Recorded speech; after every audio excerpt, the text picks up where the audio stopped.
The Florida Gators are 4-2 after beating Missouri. There were still some concerns for me. Primarily, this passing attack is a bit underwhelming. We're going to talk about it here on Locked On Gators. You are Locked On Gators, your daily podcast on the Florida Gators. Part of the Locked On Podcast Network, your team every day.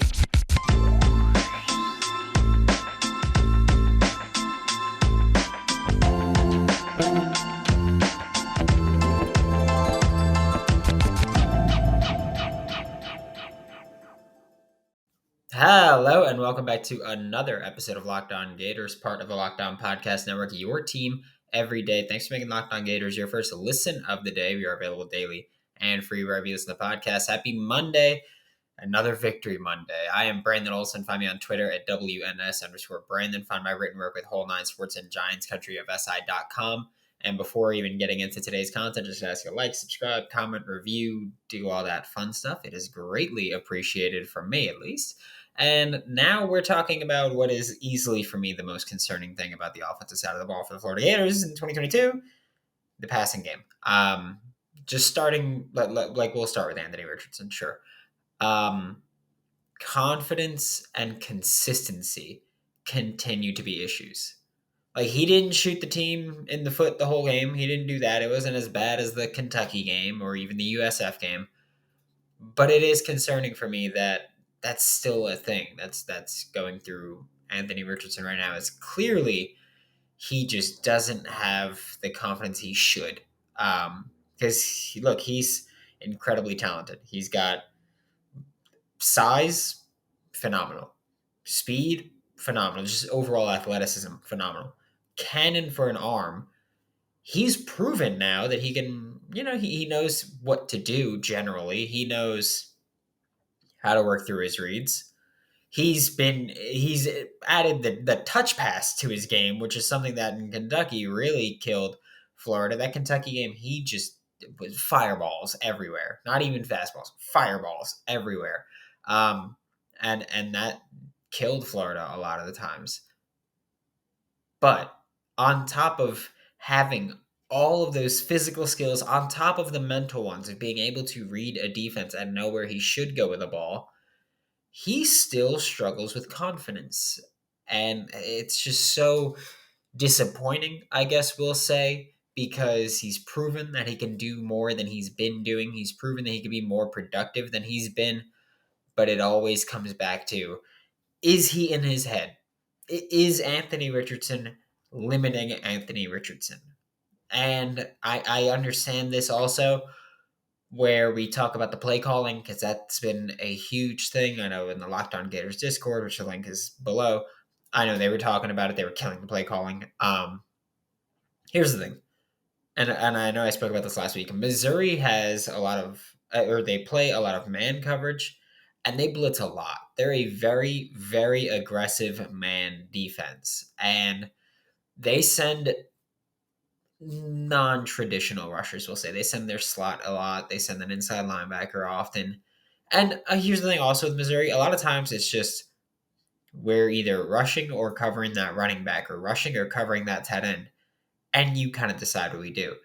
But Missouri, they rush a lot. And typically there are 2 or 3 approaches that people really take against these blitz-happy defenses. One, extra protectors, blockers, whatever you want to call them, just going, okay, you're going to send 5 or 6. We're going to have our 5 O linemen plus a tight end or plus a running back, and we're going to be prepared for that just in case. Like, whether or not, even if you just rush 4, we've got guys in protection. So that's kind of what we're looking at. And yeah, that's the approach there. But that's not what Florida did. You could also trust your receivers to win their one-on-ones. And by that, I don't mean just go, okay, they're playing man, go get open. I mean, you've got Justin Shorter. You've got Keon Zipperer. You've got Xavier Henderson. I think you should let them go deep, or let them work along the sideline and fight for these contested catches. I think that's the ideal strategy to take with this Florida Gators team. Just with who you've got on roster, trusting your receivers to win their one-on-ones while they're contested is the way you should go. And on top of that, let Ricky Pearsall try to win underneath with elusiveness and try to win with finesse. And then, on the outside, you've got the big bodies just dogging people. But that's not the approach that Florida takes. They take the approach that we all hate. That's what it is. Whether or not you want to argue it's effective, ineffective, everyone, like Florida fans, hate it. Where they're like, okay, we're just gonna throw it short a ton. We're gonna throw a swing in the backfield. We're gonna just quickly check it down real quick, and we're gonna hope that pass catchers make plays. But Florida doesn't have a lot of dynamic playmakers. When you're going, okay, we're going to pass it short and just hope for big plays, you want dynamic playmakers or receivers that are killing blocking downfield. And our receivers have not done that this year in Gainesville. That's just not what's happened. So then you go, why is this our approach? You don't have dynamic playmakers that can make the plays by themselves. You don't have, we'll say, good blocking receivers and downfield blockers in general. Why are you not just saying, we know that we have a quarterback that could fit the ball into any window? We know that we have receivers that can win the majority of contested catch opportunities. And also, when you're running these little dink and dunk games, you're kind of taking away. Sorry, I realize that I sound way worse than I usually do. Allergies are just demolishing me today. When you have that little dink and dunk game, you kind of eliminate the scramble a little bit. Just because the ball is out of Anthony Richardson's hands so quickly that he doesn't have time to do, that 4th and 2 play that he had against Missouri where he went through his progressions. It wasn't there. He looked in front of him wide open. And so he took it. And you kind of eliminate that when you go dink and dunk. That kind of takes it out. It's also, here's the thing. I hate that play calling, but I'm also saying it's hard to go, no, just throw it deep. Just throw it into coverage. Just throw where only your receiver can get it. Just make these big plays. When you have a quarterback that is just constantly and eternally shell-shocked, it's hard to fault Billy Napier about opening up the playbook and involving the deep pass more often when Anthony Richardson is clearly shell-shocked. Why he's shell-shocked, I don't know. I have no idea. His eyes have been great this year. It's just he clearly gets in his own head so consistently, and that's what ruins it there. So I understand both sides. Where do you open up the passing attack and just try to hope that Anthony Richardson gets his confidence and gets his rhythm back? Do you keep it short and hope that helps him build his confidence and his rhythm? What do you do? Because I feel like it's a lose-lose if you're Billy Napier. Because you're either going to open up the playbook and it's not going to work if your quarterback doesn't get his confidence back, or you're going to keep this playbook as simplified as it is, and that's just not super helpful, right? I think that's the big issue there. So I think that's where Florida is just really genuinely screwed when we're talking about this. We're about to look at the defense and how they improved and what they did to improve and why they looked so good against Missouri. But first, we're talking about maybe the ultimate defense, because the numbers don't lie. In the last decade, over 4 million people have chosen SimpliSafe Home Security to protect their homes. You don't earn the trust of that many people without doing something right. At SimpliSafe, your safety is the only thing that matters. I use SimpliSafe in my home. It was a false alarm, but luckily for me, I had SimpliSafe to let me know. It was just kids in the yard. A ball came into the yard. So that's what happened. But again, I'm glad to at least know that I'm covered. You can customize the perfect system for your home in just a few minutes at simplisafe.com/lockedoncollege. Save 20% on your SimpliSafe security system when you sign up for an interactive monitoring plan and get your first month free. Visit simplisafe.com/lockedoncollege to learn more. And remember, there's no safe like SimpliSafe. Thanks again for making Locked On Gators your first listen of the day every day. We are available daily and free wherever you listen to podcasts. Now we're taking a look at this Florida Gators defense, which against Missouri played a pretty dang good football game. And we'll talk about what exactly changed and why they played so much better than we'd seen them play throughout the majority of the season, really. Uh, but first, I mean, there was Jaden Hill, 2 interceptions, 1 for 6, one to save Missouri from even scoring a field goal there. I mean, it's a 10-point swing from just Jaden Hill. You can say, hey, Jaden Hill, you're responsible for 10 points because you stopped those 3 from Missouri when they were in the red zone, and you took 6 for yourself, and of course the PAT.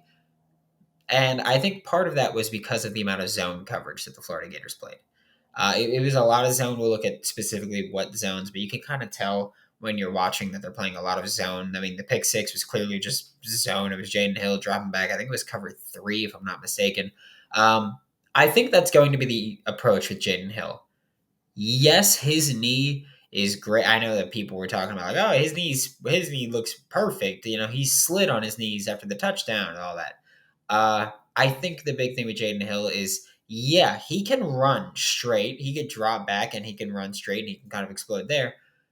But that I don't think that ever really should have been the concern. I think a lot of people who have had any knee injuries and particularly ACL will tell you it's the lateral agility that should have been the concern. It's that explosiveness and all that should have been the concern. And it still is for me for now for Jaden Hill, just because, again, they played a lot of zones, so we haven't seen a ton of him moving laterally and working in man. When you're playing zone, you get to kind of work with your eyes more than anything else, and your athleticism is not as important. And I can say that because I am not athletic.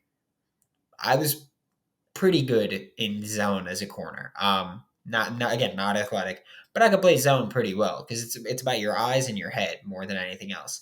So you kind of see that Jaden Hill hasn't really hasn't really done a ton of lateral work. Again, not a lot of man coverage. We'll see if he gets back to his 2020 self.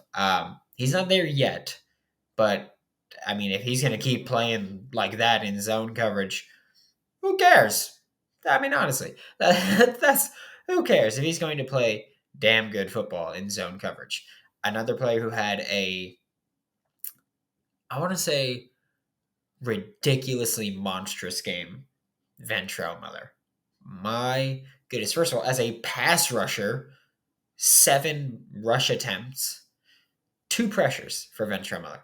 He had 14 tackles, by the way. He was a freak. I realize I'm like losing my mind. So Ventrell Miller played a just phenomenal game there. It was just fantastic football by Ventura Miller. Allowed 1 catch for 2 yards in coverage, and I said this in the postcast Saturday after the Missouri game, where I used to say Ventura Miller, he's gonna make it to the NFL.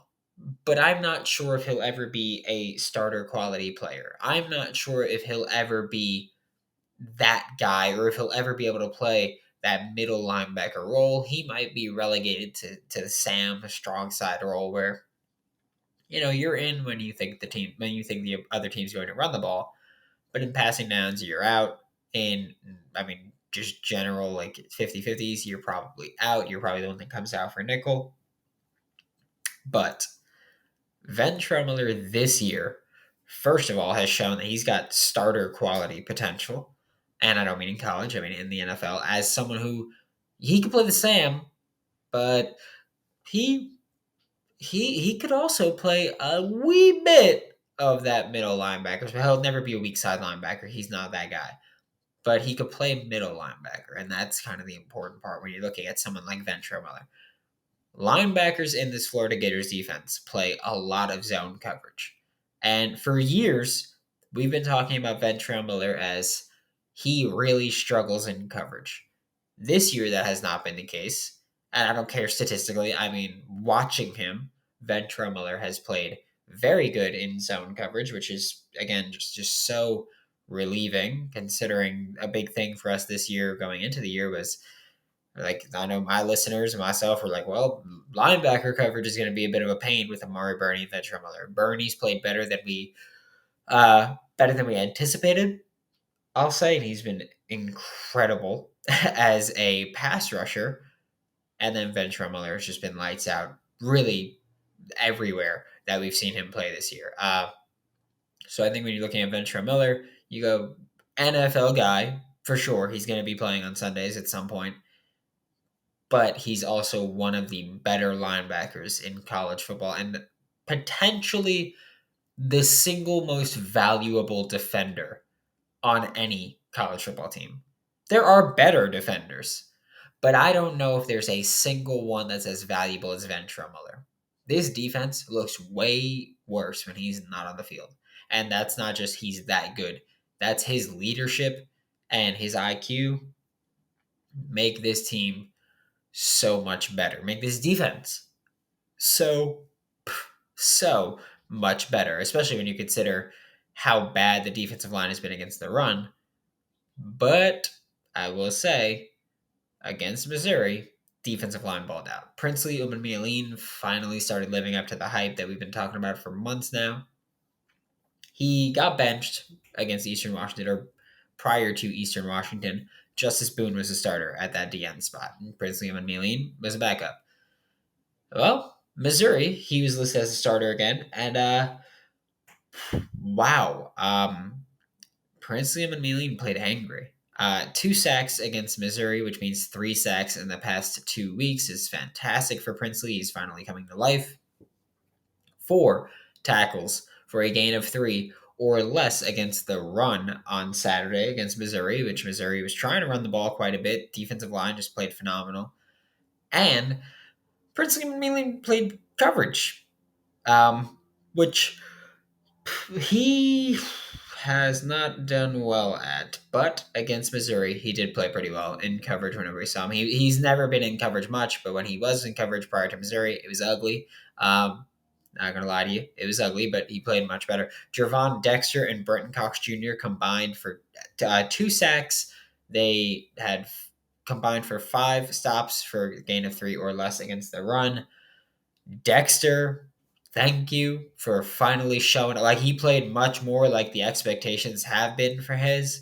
I don't know if it was the rotations that helped or what it was, but thank you. Third and longs are something we will talk about tomorrow. That's going to be a big focal point tomorrow, and we'll see what really went wrong, where, and why. But obviously, as things go around, we'll talk about how we could fix them. But just know things weren't great on third and long, whether it was execution or play calling. Not the best. The Florida Gators were 10.5-point favorites against the Missouri Tigers this Saturday. That was the 4th time this season that the Florida Gators were favored to win a game on BetOnline. And it was the 4th time the Florida Gators did not cover. There were 2 games where the Florida Gators were projected to lose. They covered both those games. They lost 1-1, but they covered both those games. And they are just the worst. Just always bet. I mean, if Florida's favored, bet that they will not cover. If Florida's the underdog, just they're covering. That's all you got to do. BetOnline is your number one source for your betting needs and sports information. Head to the website today or use your mobile device to learn all about the trends and action. Check out BetOnline. It's where the game starts. To wrap up today's show, we're talking about what changed with the defense. How did they improve? Because there was a lot of improvement. It's as simple as that. And like I said, zone coverage is one of those things where it plays to the strengths of Jaden Hill. I spoke about it a bit last segment, but that's just what he does. He's very good in zone. It's not what he does, but he's very good in zone, much better in zone than he is in man. So it makes a lot of sense to have him play zone coverage. Maybe you see a bit more man when he's not the one on the field, or maybe the whole defense just shifts more towards zone. But when Jaden Hill is on the field, there's a lot more zone coverage than there is man coverage, or the gap between zone and man widens because it's usually zone coverage for the Gators in general. But the gap widens significantly when Jaden Hill is on the field, which again, understandable. 1, 2, I realize a lot of people are like, oh, well they have to play zone because of him. It's not great that you kind of limit yourself. But at the same time, if you're doing it well, who cares, right? Right? I don't know. Well, I guess it's up to the person, but I don't care if Florida's got to play zone because of Jaden Hill and they're committed to starting him, then I guess it's good that you're putting him in the best position to succeed, even though I think that there are other DBs that are in that starting four that maybe would benefit from not just playing straight up zone every time. I'm not them, I can't make that call. I'm just saying from what I see, I think a little bit more man would benefit. But again, if Jaden Hill is going to produce the way he did in zone, don't care. Simple as that. Communication looked significantly better, whether you're looking at the secondary or linebackers or anything. Communication just looked so much better. There were none of those horrendous miscommunications on the defensive side of the ball, which we've seen just be the Florida Gators' Achilles heel this year. No matter which team you're talking about, no matter which game you're talking about, big plays have killed the Florida Gators this year. A lot of it has been communication errors. That didn't really happen against Missouri. Busted coverages didn't really happen. Everybody moved after the snap, so that was good. Everybody moved. No one stood still. Players were clearly speaking to each other pre-snap, whether it was Ventrell Miller communicating everything to the D-line or the linebackers or safeties, making a call and making an adjustment. There was a lot of communication, which, by the way, is one of the easiest things to fix because it's like, well, guess why we screwed up? Because we weren't communicating well. Start doing that. Like just make it a habit to do, and eventually you'll just do it without even thinking. And that's kind of what you want as a coach, is a team that will just be a bit autonomous and will actually communicate with each other without you needing to scream at them because they're giving up hundreds of yards on busted coverages. So thank you, Florida, for not doing that against Missouri. Pass rush didn't get bullied. That was a massive improvement for the defensive line. And I just mean, our defensive line didn't get bullied, I'll say. Not even pass rush. Pass rush stepped up a lot, but we'll say defensive line didn't get bullied. Brenton Cox and Gervon Dexter, they won their battles. They played like the expectation is for them. Very high expectations for them. Yes, I know that. Maybe unreasonable, but they just lived up to it. So hopefully they can continue to do it against, LSU, Georgia, A&M, South Carolina, Florida State. We want to see them just demolish Florida State, obviously. Princely Umanmielen came to life as a pass rusher. He's just, again, the past 2 weeks, he's been playing pissed off, and he's been playing damn good. So if you want to keep pissing him off, keep doing it. Because Princely Umanmielen, for the first 4 weeks of the season, I said was playing too soft, too passive. The past 2 weeks, nope, not too passive anymore. Now he's playing Florida Gators football, and he's doing a damn good job at it. So I'm cool with that. Ventrell Miller, I mean, he got pressure when he rushed. Again, I know I mentioned this before. 7 blitz attempts, 2 pressures, phenomenal clip to get there, creating those one-on-ones, winning those one-on-ones. So, I mean, you kind of have to go, okay. Like I know a lot of people hate that you're kind of taking some players out of certain positions and moving them around to do these little blitzes, or little pressures, but they're working. So it's kind of hard to argue there. Desmond Watson wasn't on the field as much, which is one of the reasons that the pass rush specifically came to life a bit more. That's not a knock on him. That's just, that's not the kind of player he is. Chris McClellan and Justice Boone played more, which gave the Florida Gators more of a full front of pass rushers. I'll say you take off the nose tackle, you put on a pass rusher or a 3 tech, or you move Gervon to 3, or you move Gervon to 0 and put on a 3 tech there. You're adding a lot of talent, a lot of pass rush ability to this defense, and I think that's what Florida's trying to figure out and trying to experiment. And also, just in general, the early rotations allowed for the Florida Gators defense to be more well rested throughout the entire game and play better for the entire game. They rotated a lot on offense and defense. I noted the time where it was, I think it was Trevor Etienne, Marcus Burke, Dante Zanders, Trent Whitmore, and Jaquavian Frazier as the 5 pass catchers on the field. And I was like, that's a quintuplet, I guess. That quartet. Is that no? That's four. Whatever five is, quintet, I guess. I don't think that duo had. I don't think that quintet had ever been on the field at the same time before the season. So that's great to see. But you also had on defense. You had and just the defensive front.